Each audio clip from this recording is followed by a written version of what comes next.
Arnie Levine. Okay, but again, Rabbi. the Rebbe was a lover of Jews, maybe the ultimate lover of Jews. What do you think he would think about the diverse Kalal Yisrael, whereas diverse as the stars in the sky? What do you think he would do that? That's the first part. The second part of my question is, we learn from our sages, Rashi, Abavanel, and all the sages. What would he think about the contemporary commentaries of the Torah? You're making me very uncomfortable. The first question is, I don't know. The second question is, I don't want to tell you. It sounds like you're learned. You have some exposure. If you know Abarbanel, then you know something about the commentaries. I tried. So you heard of the book called Chumash, yeah? You heard of it, yeah? The original book, yeah, the first book. So of course that book is full of very interesting anomalies. And one of the more interesting ones is, thank you, I'm going to put on, God is very angry with the Jews. He's so angry with them because they made the golden calf. And he says to Moses, I can't deal with these people. I'm wiping them off the face of the earth and I'm going to create a new nation. And here's his reason. Ki am creative who? They're so stubborn, they're so hard-necked, they're such obnoxious people. So Moshe says, no, don't do that. You're never going to get another nation like this. This is the best you're ever going to get. And you know what his logic is? Ki am creative who? The same logic. The same reason God Almighty says, I'm going to destroy the Jews, is Moshe Rabbeinu's, Moses' motivation to preserve. And he wins. We're still here. I once had a talk. See, when you don't want to answer a question, you change the subject. Now watch me do it. I want you to answer the question. I'll get to the question. You have to stick around. It's going to cost you. I once did a talk. I've done it many times. I had to write up this talk about what is a Jew? What's a Jew? That was my topic. And I came up with a pretty good idea. I said, if you want to know what a Jew is, ask an anti-Semite. Hitler hated the Jews. You know why? Because the Jewish people make people weak. Because they're into charity and kindness, all this other nonsense. Hitler wanted people to be strong. Stalin hated the Jewish people. Why? Because they're a bunch of revolutionaries. You can't appease them. You can't pacify them. You can't make them follow like lemmings. So who are the right version of the Jew? Do the Jews make people weak, or Jews are a bunch of troublemakers? I'm asking you. We're troublemakers. And we're weak and soft. That's what keeps us alive. We're both.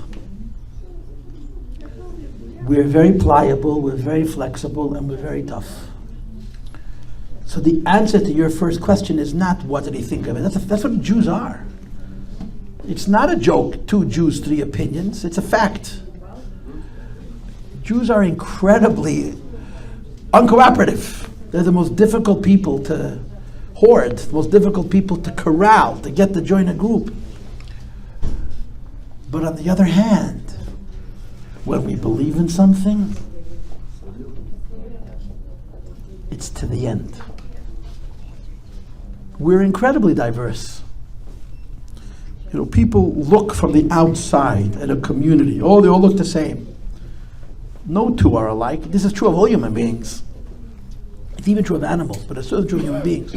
Jews, the diversity of the Jewish people is what makes us who we are. The fact that we agree on anything. Let me give you a piece of history. Jews have been divided and split for thousands of years, right? We don't have 2 Rosh Hashanahs. How many Rosh Hashanahs do the Christians have? We're a time and a half their age. We don't have 2 Yom Kippurs. We don't have to Purim. Why not? Why didn't the Jews in Yemen come up with a different date for Pesach? It almost happened, by the way, at one point, about 1,000 years ago. Because we agree. As much as we disagree, we agree on the core issues. And that's our strength.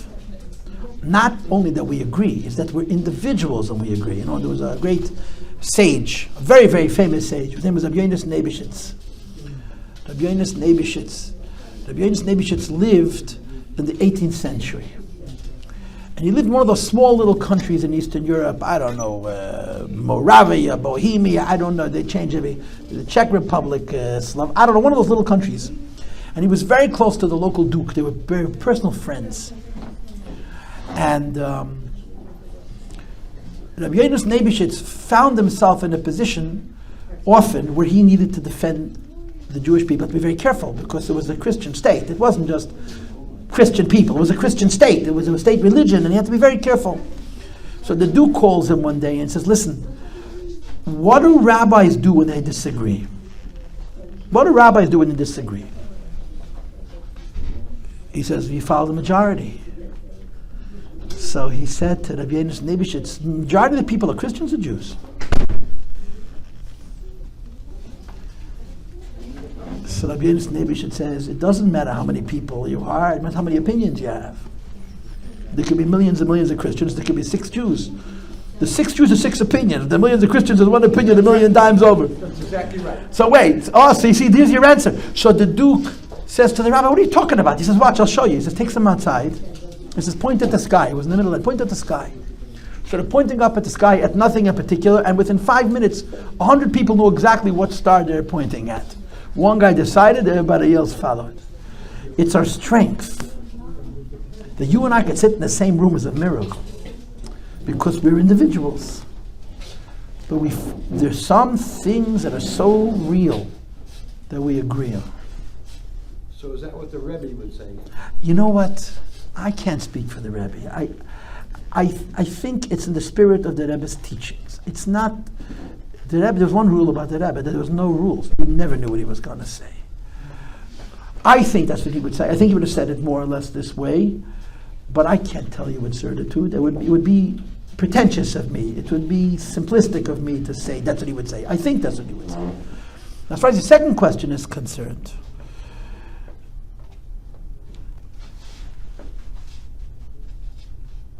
there are 2 attitudes towards the evolution of ideas. One attitude is that the way ideas evolve is that you throw away the old ones. And that's the history of knowledge. It's, as knowledge, our ability to observe and to interpret expands, our understanding deepens, and old standing ideas are thrown away and replaced by new ones. But there's another philosophy towards knowledge, which is that knowledge is cumulative. You build. You don't throw any idea away, you build on top of it. But you understand that the old idea has merit. I think that if you were to ask the Rebbe's opinion of modern commentaries on Torah, that would be his answer. The modern commentaries on Torah that I respect are the ones that build on the traditional commentaries rather than dispose of them. Is that a fair answer? I survived. I got through it. He said he does it for a living. I'm just visiting Florida. Okay, feel free to speak. Seriously. Anybody have any questions? Go ahead. You have to first tell me your name. Irina. I'm Yossi. Shalom Aleichem. You said that we have to see real life. But your about positivity. If you see something very bad and you feel very bad, how you can find positivity? It's very hard. It's very hard. Okay.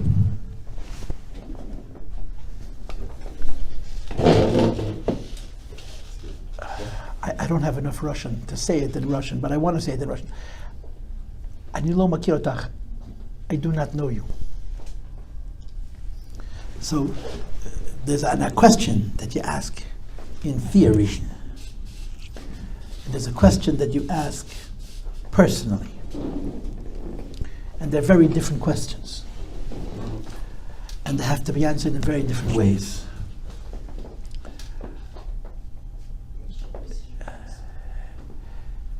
If a person sees that, and somebody like me comes along and says, you got to be positive, it's cruel. It's wrong and it's cruel.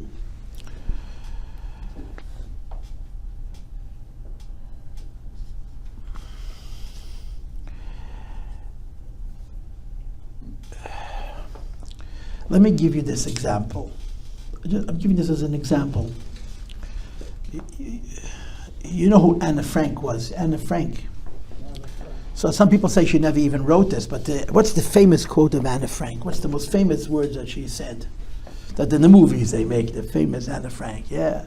I once worked on a project, and one of the critics, one of the editors of my work said, Anna Frank never really said this. They put it in the movie. That's not in her journal. It's not in her diary. I still believe that people are really good at heart. She was living under the Nazis, who killed her. Now, why did she write that? Because she was naive. Because she was 14. Because she was a little stupid girl. If she was old and grown up, she would have said, I still believe people are rotten. Right? Do you understand what I'm saying? So here is the question.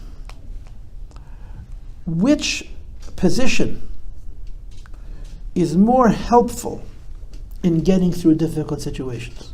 Practically. You're living in the darkest time in history as a Jew, and you say there's light at the end of the tunnel. There's light at the end of the tunnel. The darkness doesn't go away, but that's how you survive. If you say it's dark, it's finished. You know, there's an unofficial Chabadnik. There's a great psychiatrist. I'm sure you heard about it. All the Lubavitchers are talking about him. If nobody read his book, but what's his name? Viktor Frankl. Have you heard of Viktor Frankl? Yeah, you come to Chabad. Viktor Frankl lived in Vienna. He was a Jew who was in Auschwitz. He lost his wife and his children. Survived the war. And he came out of the war and changed his philosophy of psychiatry. He went against teachers, whatever it was, Jung and Freud. What did he learn? There was this attitude, there was this belief. This is how I understand it. Okay, this is controversial. I have a friend who's a psychiatrist who tried to explain to me the nuance of it, not just the walk on the water, the surface. It's complicated. It's not so simple. To say that Freud saw people only as animals, it's just not factual. He believed in an ego and a superego. But nevertheless, the pervading view was that a human being is an animal. Animals are survivors, and animals want to express their emotions and their pleasures, and they want to survive. He was in the darkest place in the world, and he saw idealism. He saw people believing in good, and they survived. He studied it. Studiert. It's close enough to the Russian, yeah? He studied it as a psychotherapist, and he said human beings are not animals. They live on light, not on oxygen and food and stealing from the next person. And that's the answer to your question. You see, here's the funny thing about it. When life is difficult, it's easy to understand. When life is hard, you know that if you're going to get through this, you have to say there's light. But when life is easy, you're so dazzled, you're so distracted, you're so busy with shtusim, you're so busy with nonsense. You know what I always tell people? I say Jews have the Anne Frank syndrome. What the Anne Frank syndrome is? You give them any problem in the world, they'll find light. What if they have no problems? They have to invent one, because the Jew can't live without a problem. But when you make up a problem that isn't there, you can't solve it, because phantom problems don't have a solution. This is the problem with the American Jew, American people. Our lives are so good that we're all miserable. Do you understand? Yes. Am I answering you? Yeah. And I Do I understand right? You have to be light. You have to think about And, light. yeah. Right. Think, and then you will see and find your positivity in darkness. And that'll bring the light to you, I think. Yeah. The Rebbe used to say, Trach gut wird sein gut. Think good and it'll be good. Okay. Think good and it'll be good. Chazak, Irina sei gesund und stark. Yeah, Leb like. I understand. Yeah. Okay. Just appreciation. Oh, you're so sweet. Yeah. What is your name? My name is Etela. Shalom Aleichem. Shalom Aleichem. I'm still Yossi. And I had the luck to be at one of the Verbringings of Rebbe Schneerson. Oh. In 1972 when I first came from Russia. It's a few days And ago. It was an unforgettable experience, Yeah. as you said. So I'm very grateful to Hashem for that. Oh, Baruch Hashem. Now you come in talking about it, brought back a lot of emotion. That's good. That's good. That's gewaldig. Thank you. It's 50 years. Yeah, half a century. Half a century. Can I know Baruch Hashem v'shonim. Yeah. Very good. Very good. Hashem should give us nachas from our children. Gesund Yiddish Chassidische nachas. Amen. All of us. Chaim l'chaim Chaim v'racha. l'vracha. Simcha v'tov le'vov. Nice to meet everybody. Nice to meet you all. Bemis.